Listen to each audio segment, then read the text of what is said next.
Hi, my name is Giselle Artman, and I'm excited to introduce you to Dr. Lazar and her research team.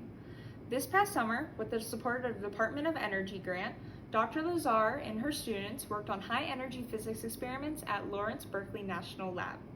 In this video, you'll get to hear from Dr. Lazar directly about the challenges and discoveries made, as well as the students who had a key role in making these experiments come to life. Let's dive into their journey and explore how their research has had an impact on the future of high-energy physics. The two students that did internships at Lawrence Berkeley National Lab were given the opportunity to work directly with scientists at LBL, and they worked directly on these cutting-edge research projects. They were involved in mainly in developing machine learning methods, but they were involved in all the stages of this process, like data processing, data modeling, implementation, hyperparameter tuning, and interpreting the results. So in the same time, they were exposed to advanced technologies and tools. They had to learn to work with high-performance computing and supercomputers. They work in this collaborative learning environment where they work with other people, not only scientists, but other students from other universities. This was really an interdisciplinary project where physicists and computer scientists work together, contributing to a real project. So, in the same time, they develop like problem-solving skills.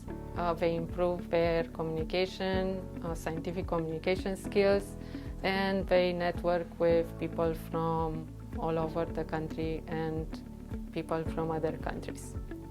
I worked as Dr. Lazar's research assistant, right? So I got the opportunity to work with the Acorn pipeline, which was like a data processing and machine learning system.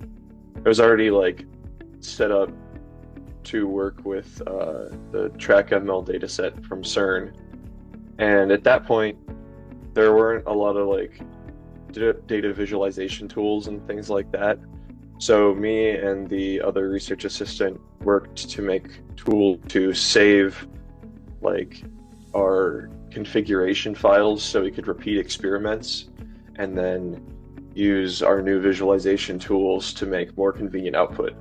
And we spent a good amount of time making that work, and then once we had a good pipeline essentially, then we tried to improve the speeds of both inference and training. So my role was to be a student researcher as part of the high energy physics group at Lawrence Berkeley National Lab, and I worked together with my friend Henry. We worked to help efficiently optimize the high energy physics pipeline to basically make it run faster, so that way they can process more data more efficiently. Every week we had like a meeting with the higher up scientists and a bunch of research people who were really knowledgeable, and it was great to get feedback every single week on what we were doing. So it was a really like short amount of time in between when I would do new things and get feedback on it, and that was really great for improving my skills and code really quickly. I think the most important thing I learned is group collaboration, because I ended up working with people from various backgrounds and differing levels of education. And so I, as an undergrad, was working with people with masters, PhDs, and full-on research scientists. And I really got a look into their perspectives and all the knowledge that they know. And that really inspired me to take up independent self-study and really learn on my own so I can help contribute to the project and the conversations. So there are many challenges associated with tracking in high energy physics, And I can mention several of them, like handling the high density environments, the adaptability to changes in the detector, also sensitivity to noise, and imperfections in the detector. But the challenges I'm focused on are related to the scalability and computational complexity. Mainly, and also how to balance the accuracy and speed of the implementation of the track finding algorithms. I definitely found the most challenging thing was getting used to a new code base, because all the code that was already written there is stuff that I was not familiar with, and that is something that you have to go over and learn from scratch, learn what each piece does and how all the files work together to help make this whole project run. And what I found most rewarding was being able to start integrating my own changes into the code base and start seeing my changes reflected and see improvements.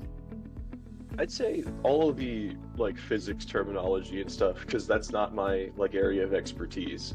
That was kind of challenging to get used to. I had to learn a lot at the beginning about how high energy physics stuff and particle collision even happens before I could get into an area I was more comfortable with. I think that this is a great opportunity for YSU students, especially the students that are first time college in their families, and they get exposed to things that normally they do not get exposed by just taking classes. So it's an excellent way to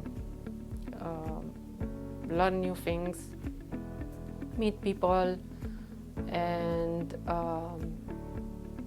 experiment new different